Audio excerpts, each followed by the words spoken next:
Well, hello and good morning. This is the first of our sessions on real ear measurement.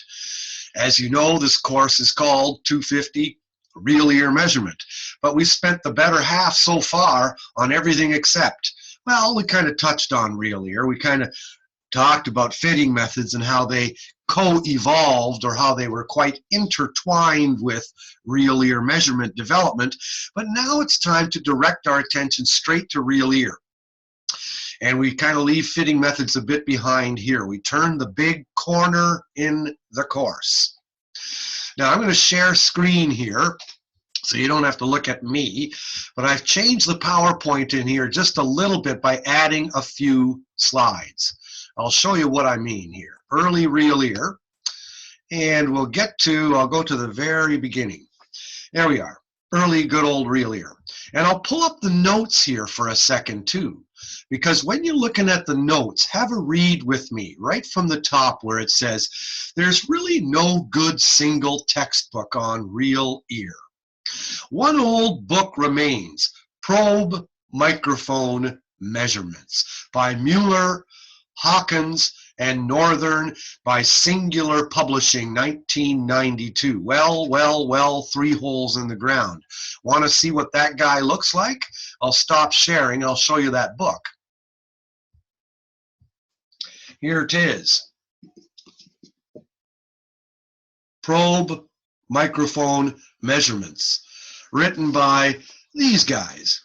Well, you know, that's 1992. The book is now out of print. It's no longer done. This was big stuff when real ear was just emerging.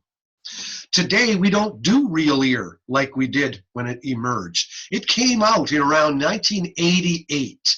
The early 90s was when real ear began to be used, and we use it differently today. We're going to cover this week and next week how it began historically, how it began. After that, after a couple of weeks, we'll discuss more pertinently how it's done exactly today and how that's different and how it's better than the way it was done before. Another good book on real ear, or that you'll get on it, is Modern Hearing Aids by Bentler, Mueller, and I don't know who else is it now. Bentler, Mueller, and Ricketts. But look at this thing. I mean, it's a honker. This is a heck of a big book. And yeah, it's got real ear in it, but you have to look in the index and find it. A smaller book you're being used at OTC, you might have a newer edition of it, but this book here, a little easier to read, a little smaller, and it's got real ear stuff in it as well. I always thought to myself, one day you've got to add real ear to your own book. Now, I'll just grab something here off of the shelf. Here's my old book, Compression for Clinicians, 2nd edition. It's really small. You know, it's got fitting methods in it, but it's no longer up to date. This is released in 2006, so it's a bit old. So what happened was I needed to do a new edition. So I'm going to now share screen again, and we'll look at the PowerPoint, and we'll see what's going on here. Early real ear, that's what we're covering today. And if you go to this slide here, you'll see the new book that's just coming out as of March 15, 2017. So that's going to be in a week from now. It's March 8, so a week from today. So this book, this is what it's going to look like. And it's the same, 6 inches wide, 9 long, like that, but it's kind of white and rose colored, and it's got a whole chapter on real ear measures, yesterday and today. Chapter 5 is all about real ear. So I'm very happy to say that you will have a very dedicated reading section on real ear, hopefully in a language that's written called English, something that's very readable. That's my whole intent here. So when we move on to the next slide, the reason why we have real ear in the first place, as you may recall, a 2cc coupler ain't the same as an ear canal. Okay, the 2cc coupler contains 2 cubic centimeters of air. It's meant to imitate the volume of air trapped between your hearing aid and your eardrum. The 2cc coupler is used in ANSI measurements when you're coupling or connecting the hearing aid to the ANSI test mic. So you're going to get a frequency response looking like the dashed line, and this is just some fictitious case. I'm just making up a case here. But if you left that hearing aid at the very same settings and now put it in an ear canal and measured the frequency response again, you'd get the solid line. And it would be about 5 dB greater below 1,000 hertz and about 10 dB greater above 1,000 hertz. Remember that? We called it real ear to coupler difference. And that's essentially that. So now let's go to real ear, because it realized there's a difference between what's going on in a 2cc coupler versus the real ear, but also it became the way in which we verify our fittings. So instead of using functional gain, we're using insertion gain. First, let's read this here. Prior to real ear measurements, also known as probe tube measurements, real ear came out in the late 80s. Recall functional gain, sound field testing. Client had the usual hearing test first, then headphones were removed and he was sat in a chair and a hearing aid inserted into his ear, and his thresholds were measured again in a sound field. He was sitting 1 meter in front of a speaker. It's in the same test room as he was sitting with the headphones on his ears, only this time now he's sitting there in front of a speaker and warble tones are coming out of the speaker and he's raising his hand when he hears the tone. And as you can see, you'll recall from last time, functional gain often looked like, well, where is it now? Here. Okay? And so you had the guy's unaided thresholds and then his aided thresholds, and the difference was, what his functional gain. And they called it functional gain because the guy voluntarily raised his hand. In our field, the word functional means behavioral. Behavioral means raising your hand when you hear the tone. You're voluntarily giving a response. Now, interestingly, look at this. Functional gain had to arithmetically calculate its target gain. In other words, okay, if you were using half gain, you'd take these thresholds and you'd cut them in half, right? So if these thresholds are 60, you'd have to make your functional gain 30, and so on. And we gave a little bit less than half gain for the very low frequency. That's often done to reduce the upward spread of masking. And that was done by a lot of these other fitting formulas. But now look at the right-hand side of the slide here. For any particular fitting method, half gain, Berger, Pogo, Libby, Nell, and I'm only talking about the old fitting methods here because this was the old way of verifying the fitting methods, okay? For any one of these fitting methods, you'd have to go, okay, Berger, what does Berger want? Oh, it wants a little more than half gain at 2,000 hertz and 3,000 hertz. Remember that? We had that little wrinkle in it. Okay, so now I want my little letter A's to be a little bit above here at 2,000 hertz and a little bit above here for 3,000 hertz. Okay, so I've got to plot where I want things to be. And then I'd have to look at Pogo if I want it to fit with prescription of gain and output. And it has a different philosophy. It's a different wrinkle on the half gain rule. Remember that? So then I'd have to look at Pogo rules, and I'd have to place where I wanted my letter A's to be here. And if I did Libby, oh, that's a third gain, so I'd have to place my letter A's a little bit below.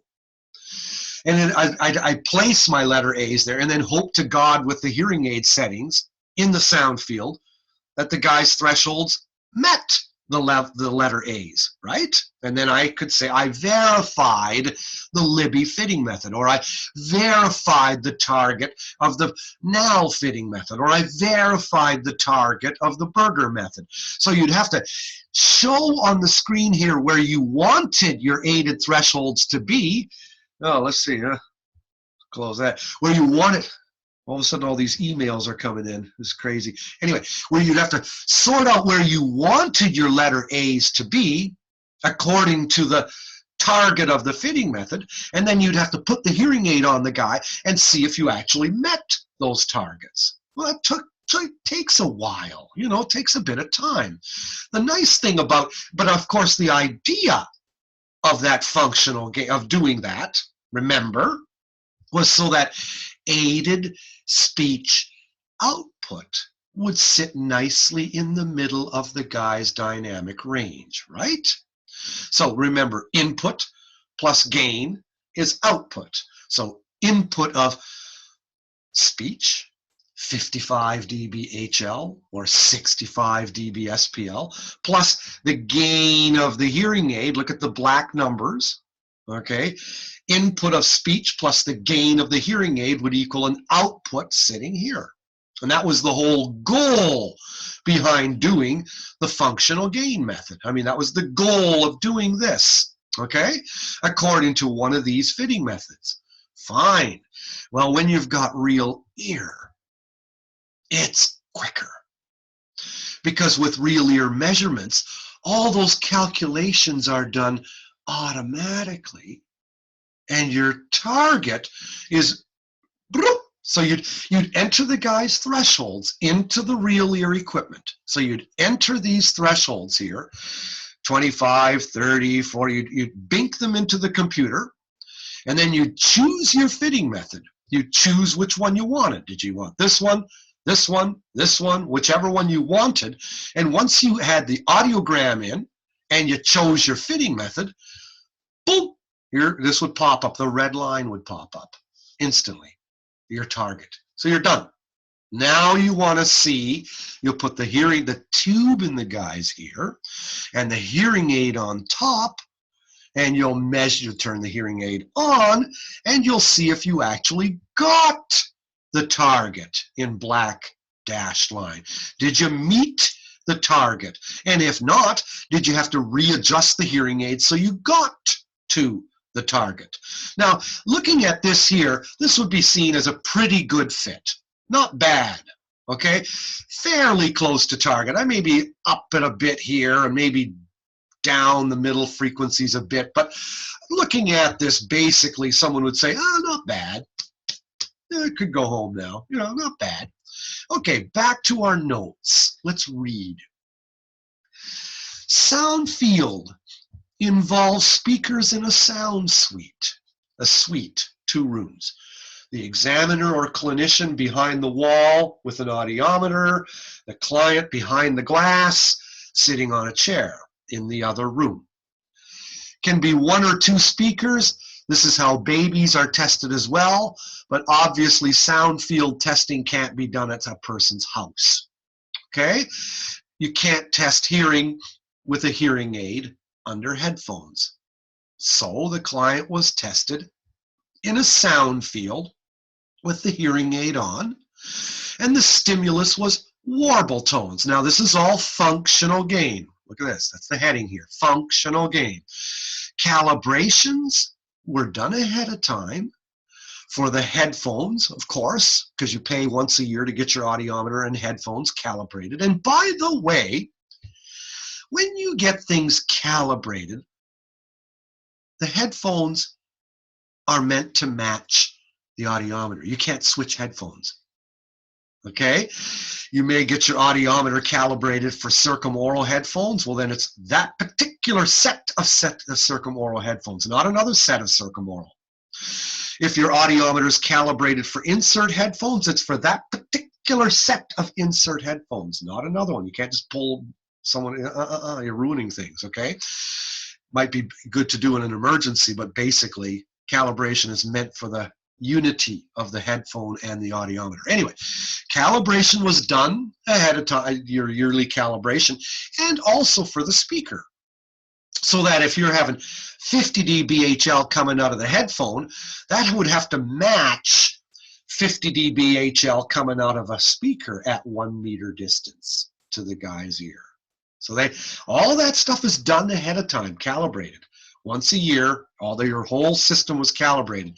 Your audiometer, your headphones, your loudspeakers in the room. But today we don't do that anymore. Today we don't mess with loudspeakers in the room. The only time you mess with loudspeakers in a room is when you're testing babies. Today, okay? When you're testing infants. Infants sitting in dad or mom's arms, and you give warble tones, and you look to see if the baby responds to that, if the baby looks around. And if the baby looks around, you flash a little monkey up and down on top of the speaker to make the baby laugh. So the baby thinks, oh, every time I listen to that little sound and I turn, the monkey jumps up and down. So you cause a stimulus response paradigm with the baby. And then you make the warble tone softer and softer until the baby doesn't hear anymore. Of course, you can't tell which ear because you're not having headphones on the ear. So you'll have to say hearing within normal limits for at least the better ear. That's infant testing. Go to Missouri State University a few blocks away. That's what they teach the AUD students. They teach them a whole lot more too because they test babies with brain waves and all that stuff. But that's not us here at OTC. I always like OTC, over the counter. No, Ozarks Technical College. Here we go. So, calibrations were done for headphones and also for speakers in a sound suite. This ensured equivalence between the headphones and sound field test results. Still, the question always kept coming up, do I need to plug the client's other unaided ear? And many times this was done because people fit monoraily in those days. Many times you just chose as the guy right-handed or left-handed. You didn't fit binaurally. People took a dim view, especially ear, nose, and throat doctors. They didn't like it. They thought we were ripping people off. Remember, we come from a hideous past. We used to be known for selling hearing aids out of hotel rooms. I should say motel rooms. And then getting out of town at dusk. We were called hearing aid dealers. You had a bad name for a while. Elderly people remember that. You know, we're very different from optometry that way. Anyway, okay, aided thresholds in a sound field were simply compared to unaided thresholds under headphones. The audiograms had little A's on them. Generally, the A's were about halfway between 0 dBHL and the person's thresholds. And then the question, of course, do you recall why this is the case? Well, we do know why. It's because when we did that, we would ensure that aided speech output would sit nicely in the guy's dynamic range. But all of the first paragraph we read dealt with functional gain. Now I'm going to go to the very beginning, and we'll show the fourth slide right here. This is something to consider. Manufacturers' first fits are a shot in the dark. In English, this means when you're using manufacturer fitting software, which you have to use because that's how the hearing aids are programmed. Nothing wrong with that, but always remember the buck doesn't stop there. You may have binked in the guy's audiogram into the manufacturer software. You went into NOAA, right? You entered the guy's audiogram. Then you went into the software for whether it was Unitron or Phonak or Oticon or God knows what. Excuse me, I've had a terrible cold. I picked it up in Minneapolis last week. Nasty, I'm just getting over it. Anyway, once you enter the fitting software, then you chose the product that you wanted, whether it's Model A, Model B, whatever particular hearing aid you want to choose from that particular manufacturer. And then you enter the fitting method. What am I fitting with? DSL 5, because we're talking today, or NAL NL2 or NAL NL1. Remember the three main players from last week? It's mainly, we're not talking Burger, Pogo, Libby, and all that crap. Those are yesterday's fitting methods. But the same general thing comes into the picture, whether we're using yesterday's methods or today's methods. Manufacturers' first fits are a shot in the dark. Look at this picture closely. In fact, I'll bring it closer so you're forced to see it. The fact is, different manufacturers' first fits can vary by 30 dB for the same hearing loss. And the fitting software in no way ensures audibility. The best way to ensure audibility for your client's specific loss is to use digital instrument fitting equipment like the AudioScan VeriFit. Now that happens to be a Canadian-based real ear system, which by the way is sold all over the US. So any of you come to MHS conference in St. Louis next week, you'll probably see AudioScan with a booth there. Okay, but you guys at OTC in your labs, you've got different real ear equipment. Doesn't matter. They all do the same thing. Okay, with this particular model, you'll never have to wonder. You'll know that you've achieved the best fit, reducing returns, boosting customer satisfaction, and growing your business, blah, blah, blah. The point is, the software is meant to get you into the ballpark. There's no avoiding it. You have to use manufacturer software to fit manufacturer hearing aid products. There's nothing wrong with the manufacturer doing what they're doing. But our job is to fit the client. It's not the manufacturer's job to fit the client, it's our job. So people who use manufacturer fitting software to fit the hearing aids, well, nothing wrong with that, but then if you stop there, you're not done. But guess what? A lot of people stop there. A lot of clinics where you're going to do your clinical placements. A lot of placements, they don't do real ear. They fit with the software and then hit save the settings, and then they put the clients, and then they sell the hearing aids to the client and send him or her out the door. And they don't verify with real ear. Are you getting what the software said you'd get?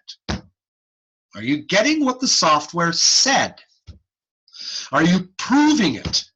Verily, verily, I say unto thee. The verification is the objective proof that you are hitting the target of the fitting method.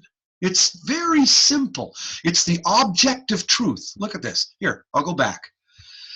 The software, look at this picture here on the left. This is a picture from real hearing aid fitting software. And it's predicting the outputs. You've binked in a guy's audiogram, you chose a fitting method, you hit first fit, or go ahead software, fit the hearing aid, and the software said this. Here's a target for soft inputs, here's a target for average inputs, and here's a target for loud inputs. Okay? So target output for soft input, target output for average inputs, target output for loud inputs. And what's soft, average, loud? Soft is about 50 to 55 dB SPL. Average is about 65 to 70 dB SPL. Loud is about 80 to 85 dB SPL.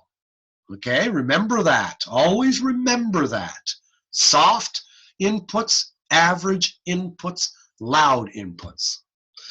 Anyway, the straighter lines on this left panel are the software fitting targets. They might be DSL, they might be NAL, doesn't matter. It's the fitting, the output targets for some fitting method. And you can tell they are the output targets for a compression-based fitting method, can't you? And how do you know that? You know that because there's more than one target, right? Linear hearing aids gave the same gain for a whisper as they would give for an average speech, as they would give for a yell. And that's why the listener was always adjusting with the volume control. Compression used to be called automatic gain control, AGC, because it gave most gain for soft inputs, less gain for average inputs, and less gain yet for loud inputs, right? That's WDRC compression. Right, that's typical. Anyway, we know that. Anyway, the point is, the software said, oh, looky, see the hearing aid? These are the targets, the straighter lines, for some hearing loss and some fitting method. And look, it's saying that the hearing aid outputs are really nice and close. So we've programmed the hearing aid so that its outputs closely approximate the target. Closely approximate. You can see that on the left. So these are the predicted outputs. Follow my cursor. Predicted output for this target. Predicted output for this middle target. Predicted output for this highest target. But the key word here is predicted. And sending someone out the door that way is like a doctor saying, I think you might have cancer, without taking a biopsy to prove it. Let's face it, it's time for us to raise the bar. Asking a client, how does that sound, only goes so far. It's time we measured things. And when you measure it with real ear, hey, guess what? Let's look at the middle target. Here's the middle one. So here's that middle target in real ear. The same hearing loss binked into the computer. The same fitting method chosen, binked into the real, it's chosen. So the real ear came up with, and here's the plus signs. Plus, plus, those are the targets. Now, here's the hearing aid's actual response. The actual one, close to targets, not bad. And then, oh my God, look at this. We're even below the guy's threshold. You are not 4 dB short. You're like from here, 110, to about here. You're like 30 dB shy of targets. And isn't that kind of what this was saying? See what I'm saying? Proof is the bottom line. I mean, really, we think we're so cool because we've got all this great digital hearing aid technology. But all too often, your placements, many practitioners out there, audiologists included, by the way, BTW, okay, with their AUDs, all too often, we let the software do the walking and the talking.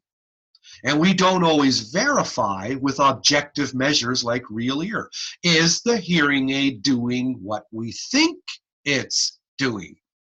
Is the hearing aid doing what we thought it was going to do? Prove it. That's the idea. Let's read now again. Back to our notes. General REM principles. We'll get into the specifics of this is what you do and this is how you do it. I'm just covering ground here.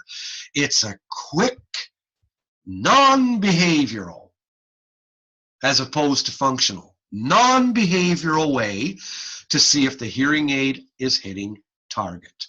No one has a 2 cc volume ear canal. Recall the real ear has less than 2 cc volume. That's why I threw in that slide about real ear to coupler difference. Wherever that puppy is, we'll find it right there. Okay? That's why we threw in that slide. Real ear hearing aid is attached to a 2 cc coupler actually underestimates the SPL from a hearing aid inside the ear canal. In the 2 cc coupler, the response will look like this. In the real ear, it looks like this. So basically, coupler measurements underestimate what will actually take place. Ear canal resonance with its 2700 hertz peak is different from a 2 cc coupler resonance as well. So real ear gives the nice thing, it gives immediate feedback. So you can modify a hearing aid fitting on the spot. You can see the effect of different settings right away. It gives objective and accountable information. And it shows the client that the fitting process is a scientific one. See, that's another reason for doing Real Ear. It shows people that you're using equipment that's objectively measuring what's taking place in the ear canal with the hearing aid. The neat thing is, I mean, just contrast that now to functional gain. Look at this. If you go to functional gain and look at this picture here, if you go to functional gain and you're looking at this line, I'm gonna toggle between your notes and this picture. Look at this line here to see the effect of different settings. So you can modify a hearing aid fitting on the spot, meaning in English, you can go in the fitting software and tweak things a bit and then see the results of the change. Well, back to this, if you did that with functional gain, maybe at one setting, these little letter A's were not quite where they should be. So then you'd have to tweak the frequency response of the hearing aid a little bit. And then you'd have to measure the guy's thresholds all over again to see if the letter A's changed to be where they should be. Remember, where you arithmetically calculated according to one of your fitting methods where all of these letter A's should be, and then you're measuring the guy's thresholds with the hearing aid in place to ensure that, yep, his aided thresholds are indeed where your predictions said they would be. And if they weren't, you have to tweak the hearing aid response and then measure the guy's thresholds all over again. You think how much time that takes compared to simply doing this, where you'd measure the hearing aid. Oh, it looked like this. Oh, I want to move that black line a little bit up. Tweak the low frequencies in the hearing aid a bit. Boop, boop. You'd see it right away. Take like 5 or 10 seconds. So that's another advantage of good old Real Ear. Looking here now, probe tube measures, also known as Real Ear, because it measures the sound in the ear of some particular individual. It was discovered about 30 years ago in the late 1980s. It uses 2 microphones, a probe mic and a reference mic. We will look closely at those.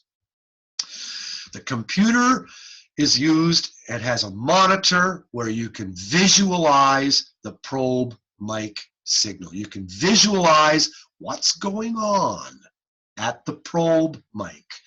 We'll look at that carefully.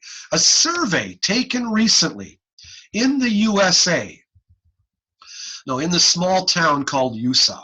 There's a little town in Japan called Yusa. I'm just teasing. The survey taken place in the USA revealed only 60% of audiologists use it. Fitting software only gives a very general idea based on averages. It's meant to get you into the ballpark, but it only takes you part way. You have to finish things with Real Ear. Manufacturer software measurements are also not done in real time. In other words, those targets that they predict, okay? The targets that they predict, I'll show you again on your computer screen here. The target that it predicts. These 3 straighter lines. Pick any one or pick all 3. The targets that it's predicting, okay? These may be the targets, and this is showing what the hearing aid's going to do. So the straighter lines are the targets, and the curved lines here are also the manufacturer's predictions of how the pre-programmed hearing aid is going to match targets. The software paints a rosy picture. Real Ear often shows a more bitter reality.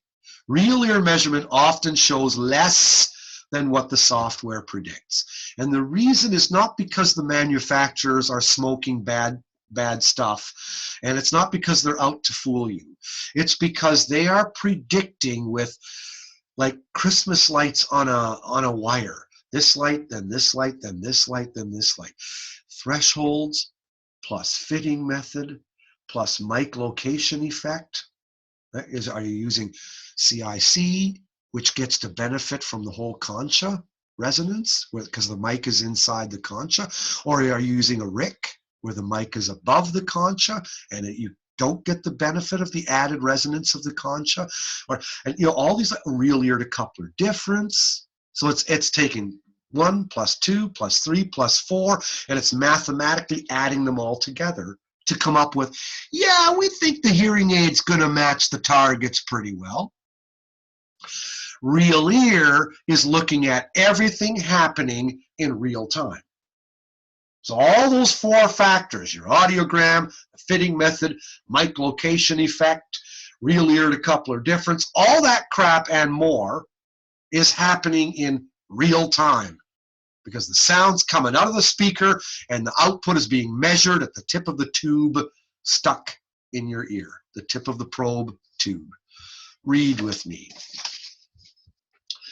The software shows additive effects of various things like the threshold, RECD, MLE, etc. But it doesn't show in real time how they all interact together. Software might indicate you are right on target, so direct, but real ear verification often shows you are way off, usually well below where you should be. The danger is that today's hearing aids are quite complex, and the complexity of the software makes it seem like they've accounted for all contingencies. Today's software also tends to be very psychosocially focused. It's almost humorous. It's almost like if you have trouble hearing the preacher every second Sunday at a 33-degree angle at 45 feet distance, push this. It almost gets like that. It's almost like we're a bunch of monkeys and we're just answering these weird little questions. But see, and if we believe all of that and let the client out the door without doing real ear afterwards, we are the manufacturer's little monkeys. Then we are little technicians pushing buttons. A real HIS verifies with real ear. We too often believe we have a good idea as to exactly what happens. We believe the software has done its job, but it almost always ends up under fitting. Our job is to be a physiotherapist of the ear. We've got to get the client to gradually accept appropriate hearing aid amplification. Remember what we said at the end of last week about proprietary fitting methods? Those are even worse. Remember what we said last week about that study by Sanders, Studi, Mueller, and a few others that said now is going to look different on Siemens than it will on Unitron, than it will on Phonak, than it will on Resound. Even though they buy the same fitting method, they're going to incorporate it a little bit differently. Okay? So that's remarkable in and of itself. And then, to complicate things, they also each have their own proprietary fitting methods, which really roll off the highs. They almost always roll off the highs. So it helps with the initial sale of the hearing aid because you are taking baby steps with the new user. True, okay? It's good to take baby steps with the new user. He or she's got to get used to the hearing aids, especially if he or she's been having hearing loss for a long time and isn't used to wearing hearing aids. There's nothing wrong with that. But my point is only real ear will show you exactly what you're getting. And only real ear actually has the real, unadulterated NAL fitting method, or the unadulterated DSL-5 fitting method, or the unadulterated NAL NL2 method. All the manufacturers tend to weird it up a little bit.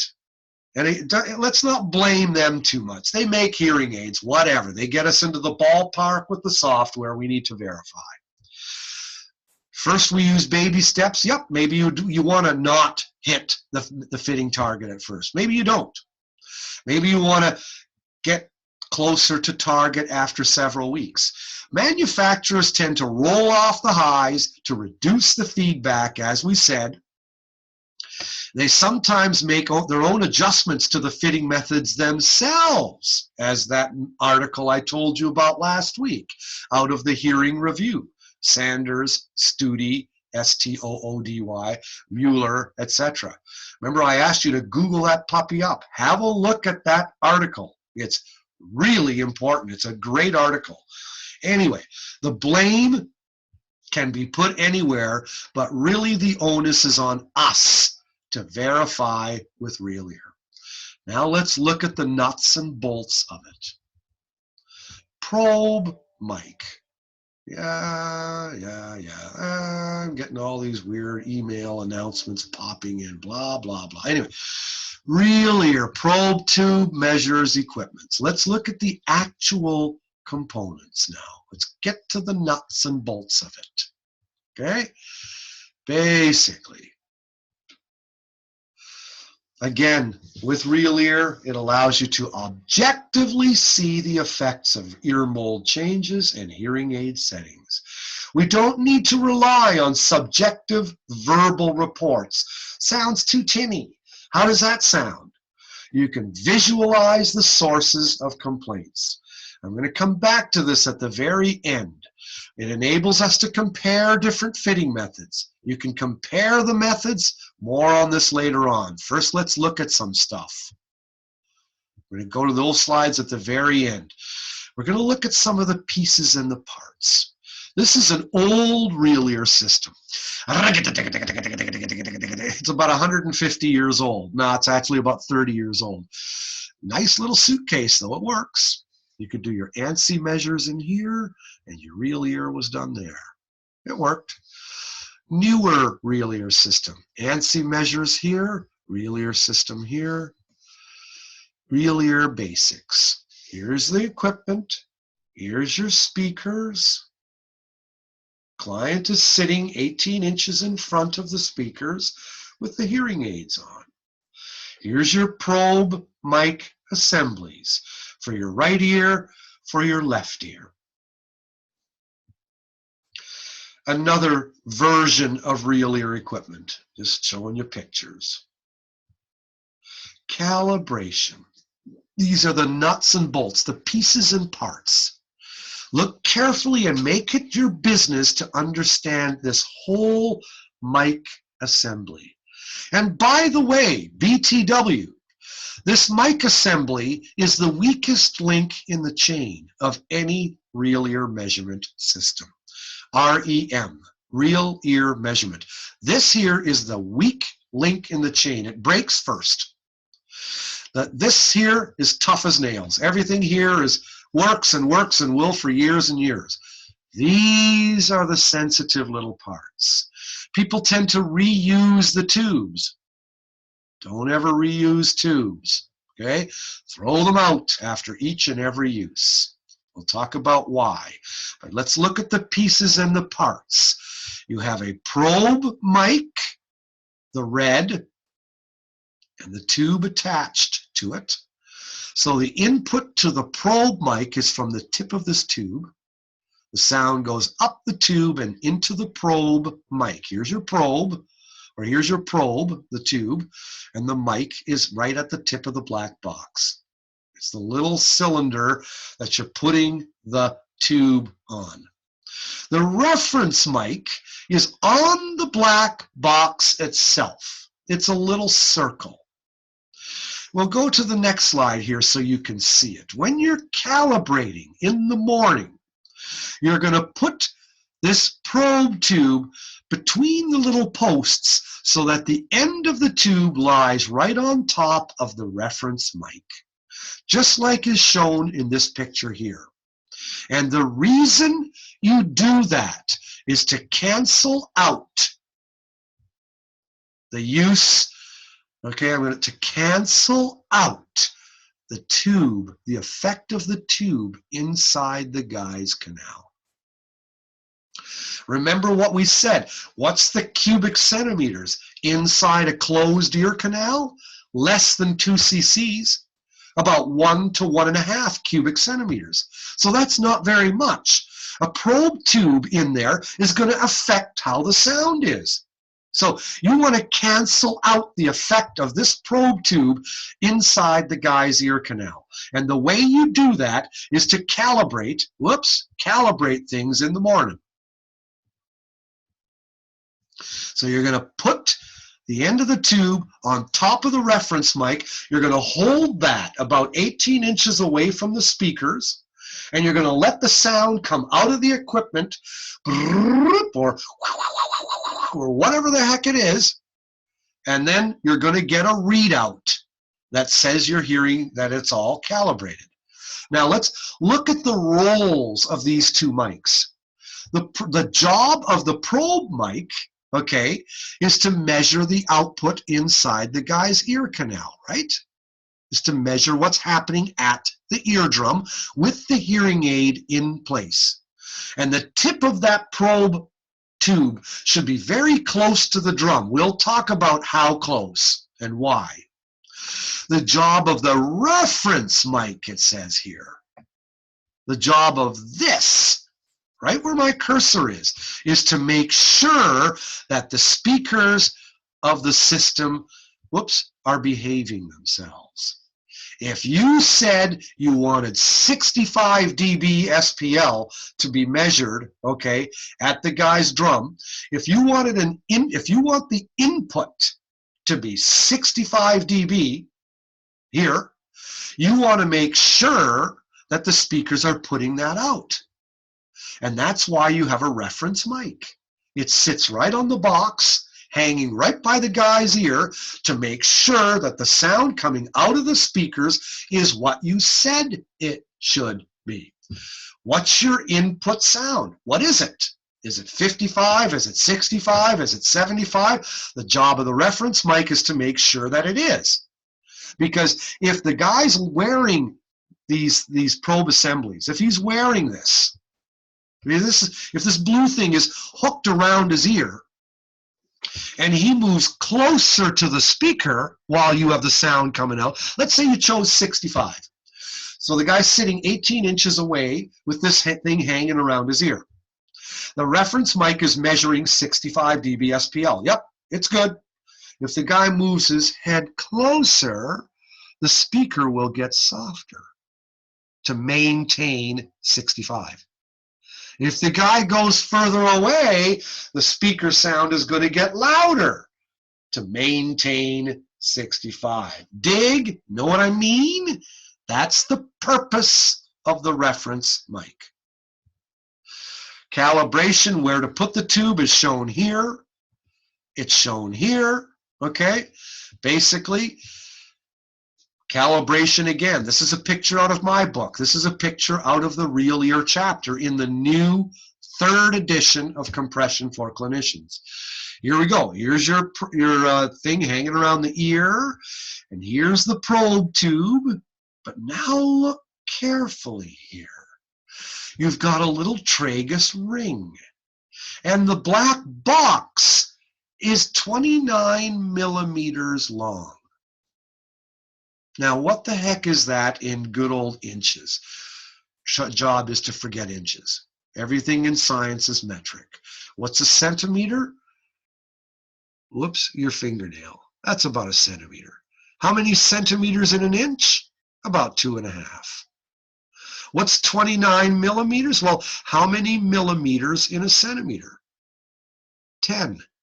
So 1/10 of my fingernail is about a millimeter. Okay, so 30 or 29 millimeters is a little bit more than an inch.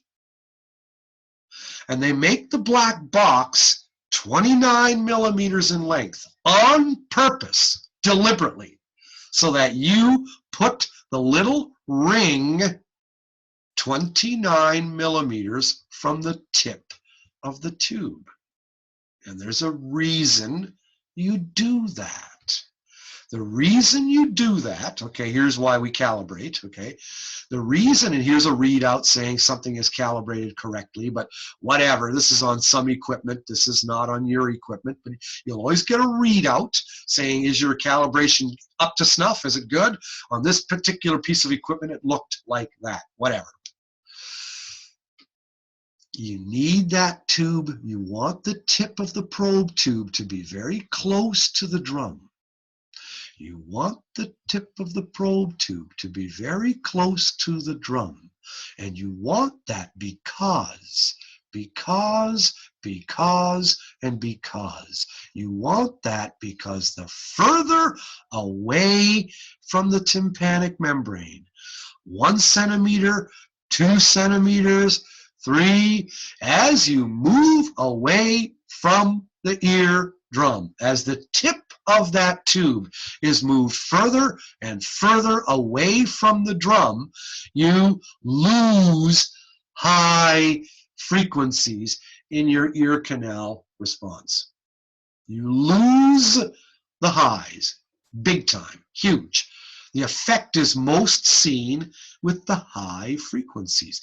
dB loss as probe is moved further from eardrum. Okay? Note, as the distance from the TM is increased, the effect on the highs is most pronounced. There's hardly any loss for 1,000 hertz as the probe is moved further from the TM. So basically what this is going to mean, oh boy, let me find my slide. I want to just show you here in terms of real ear canal unaided response. See if I can show you a nice picture here. Here, what it's going to mean is this unaided ear canal response, you're going to lose all these highs. Your response is going to drop off like this. See that? You're going to lose all of this crap. So your reading is going to be off. That is the reason for the season of putting the tip close to the ear canal or to the eardrum. All right, now let's look at a picture that, okay, we're saying here this little tube here, or this little ring, you want it 29 millimeters from the end of the tip, and I'll show you why. Move on, move on, move on. Do-da, do-da, do-da. Here's just a picture showing you. The tip should be 29 millimeters long. The body of the thing is 29 millimeters. This will ensure that the tip of the tube is at least 5 millimeters past the end of the ear mold, and it'll be within 6 millimeters of the tympanic membrane. I'll show you a picture. It ensures that when you put the tube in the ear and you leave that ring 29 millimeters from the tip of the tube, it means that when you place the ring in the tragus, right here, okay, when you place it in the tragus, you know then that the tip of the tube will be close to the eardrum. That's why you've done all this. Make sure you really internalize and understand this. It's imperative that that tip is close to the tympanic membrane, not touching it, but within 5 millimeters, 5 or 6 millimeters, which is like a half a centimeter, which is like half of my fingernail width. That's how close the tip of the tube needs to be. Capiche? Good. So the length of the box, 29 millimeters, ensures that the probe tip is about 5 millimeters from the tympanic membrane. Let's go to our readout now. We're almost done for today. Let's get some technical stuff here.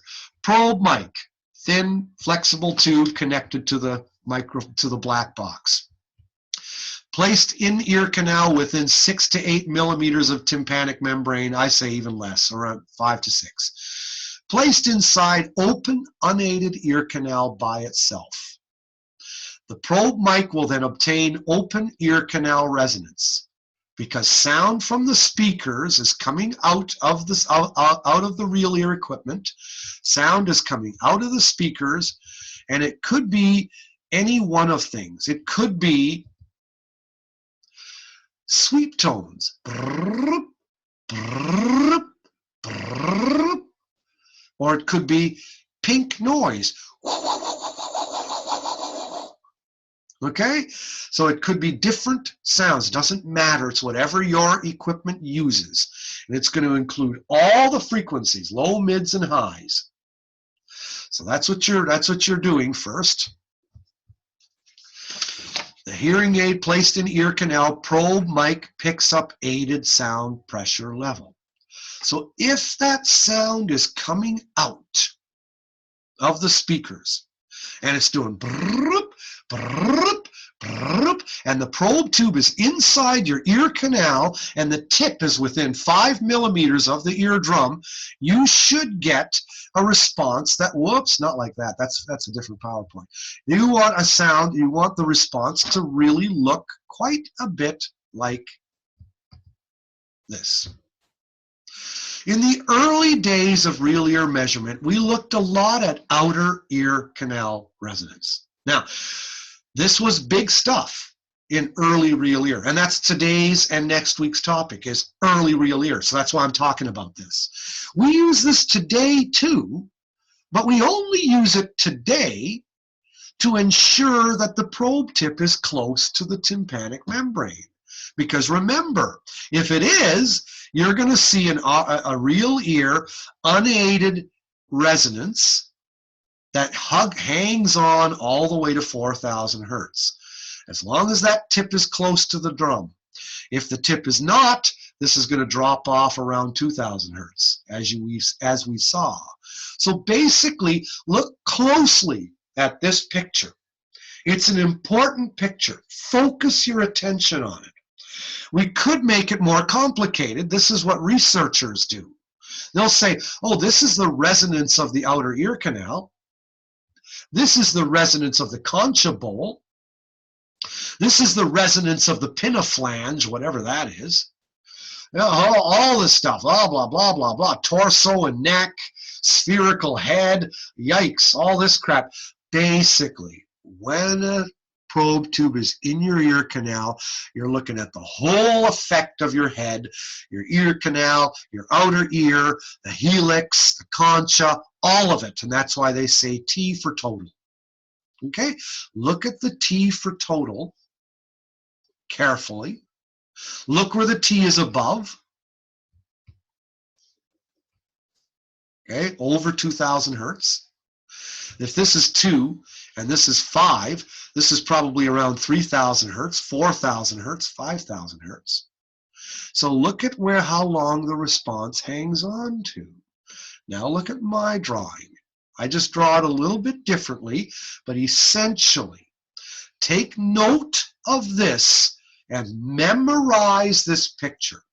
Everybody's got different ear canal resonances, but basically, basically, they're all going to look something like this. They're going to have these characteristics. The resonance is going to pick up around 1,500 hertz. Below 1,000 hertz, you should see nada.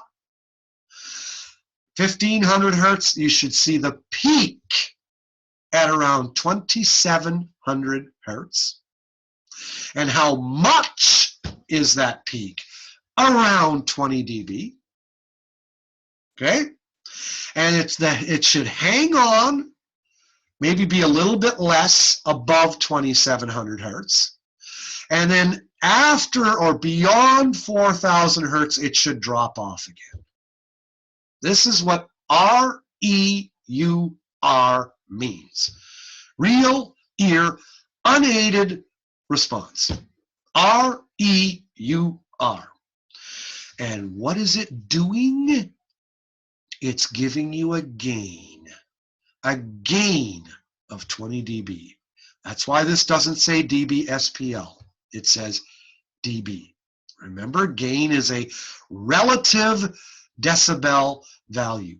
Input is always dB SPL. Output is always dB SPL. Gain is always dB. Input might be a house. Output might be an apartment building. If you want to know how much bigger the apartment building is than the house, you know you have to define the ground, don't you? You have to know what the ground is. The ground is 0 dB SPL. And what is 0 dB SPL? The softest it takes for a normal hearing human to hear a 1,000 hertz tone at 1 meter distance from a speaker with 2 ears. Never think 0 dB SPL means no sound. Not true. We define it as the softest it takes to hear a 1,000 hertz tone at a 1 meter distance with 2 ears. All right, that's 0. Input is an absolute value referenced to that ground. Output is an absolute value referenced to that ground. Gain is relative. I can add 50 dB of gain to a 10 dB SPL input. I can add 50 dB of gain to a 20 dB SPL input. I can add 50 dB of gain to a 30 dB SPL input. Get it? Okay, so that's why the lift you are getting, okay, is 20 dB. That may happen if the input sounds are 50 dB, then this peak would be at 70. If it was 30 dB, then this peak would be at 80. If the input sounds were all 10 dB, then this would be at 60. You understand? The lift is going to be, or I should say, the lift is always going to be the 20 dB. So always just add 20. If the input sound was 20, then this would read 40. If the input sound was 40, this would read 60. If the input sound was 60, this would read 80. You're getting that lift of 20 dB, that gain, that relative value. And by the way, that's what resonance is. It's not a gift for free. Yep, it's gain. You're getting something. But consider resonance. I'll be right there with you. I've got 1 minute to blow here. Watch this.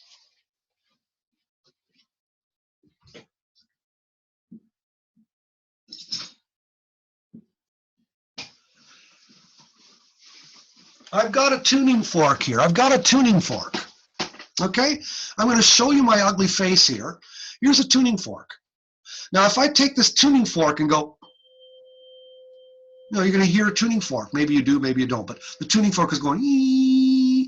If I set it on a table, maybe the thing will resonate. Maybe it'll get louder because it's resonating. Or if I set it on this cup, maybe it would get louder, whatever, okay? So you're getting resonance. But guess what?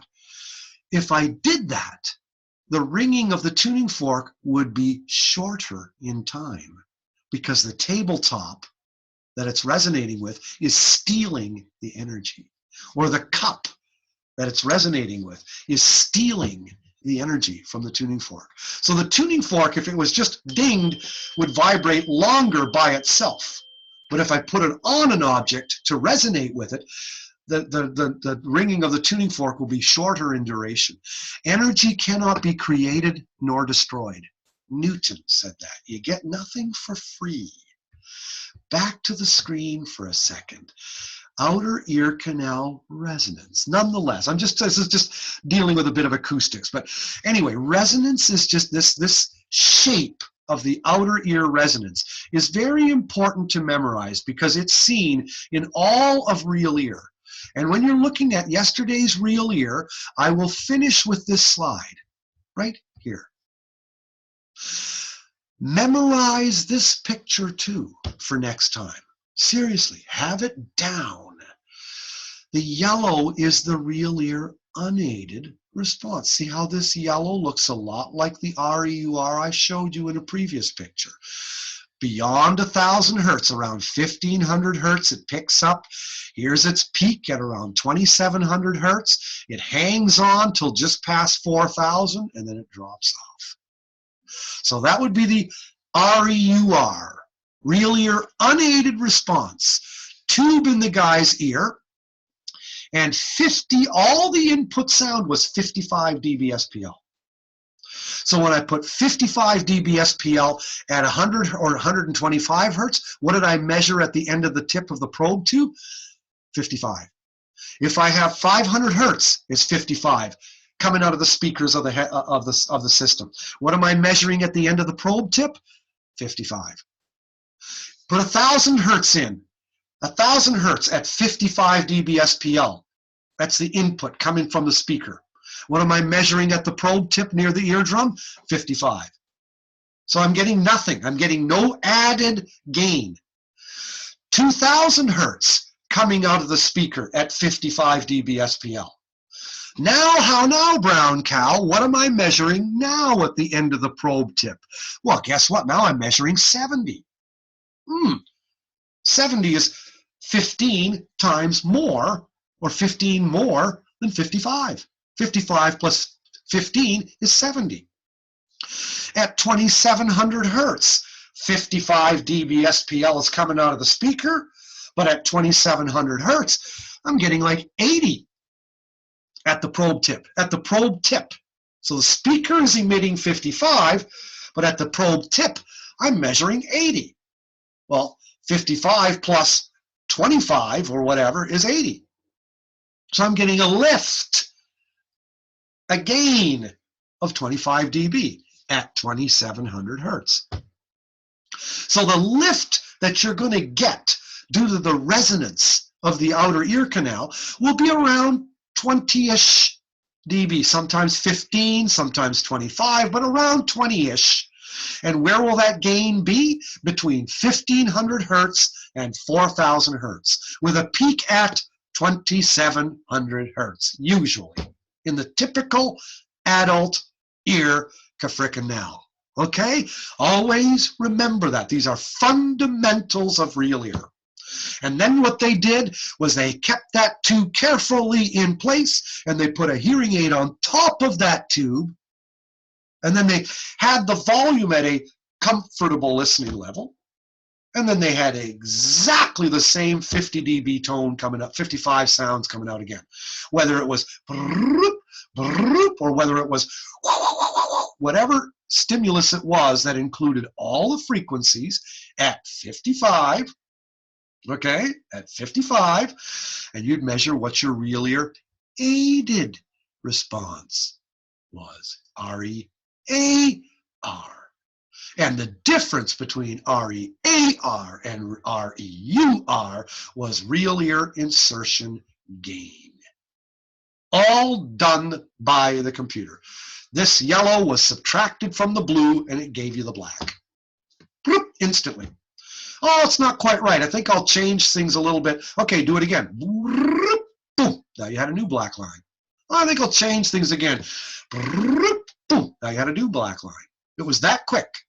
Okay, but the point is, unaided done first, open ear canal, then aided, gave you real ear insertion gain. And the lift here is around 20-ish, 20, 30 dB, 20-ish, okay? That's what I'm getting with my real ear insertion gain. This lift here is naturally around 20 dB. That's just the way it is, between 1500 and 4000 hertz. But the stupid thing about old real ear is you're using that open ear canal resonance to define what the hearing aid is doing, but you're not even using this open ear canal, unaided ear canal resonance when you're doing a hearing test, because you're covering the ear with a headphone. So if you're not doing it if you're not including that in the hearing test, why the Sam Hill are you including it for this? And that would be a very good question. That's why today we don't do this anymore. Nonetheless, if we forget where we came from, we'll be condemned to repeat our past. So we need to know why we no longer do what we do. This is a bit of a history lesson, okay? But this is very important, the knowledge of this R-E-U-R. And then we would close the ear canal with a hearing aid, turn it to a comfortable volume. Real ear aided response minus unaided response equaled real ear insertion gain. And how closely did that match target? That's generally the story behind yesterday's real ear. I will stop here. Next week we will continue to finish off yesterday's real ear, and we'll define further terms and blah blah blah blah blah. Okay, we'll finish off this topic next week. After that, we'll move on to today's real ear and exactly how that's done with today's fitting methods. Adios, amigos. I'm going to stop sharing the screen, let you have one last look. Got a haircut the other day, got my ears lowered. Okay, you've had enough of that. We'll shut off the recording. Live long and prosper.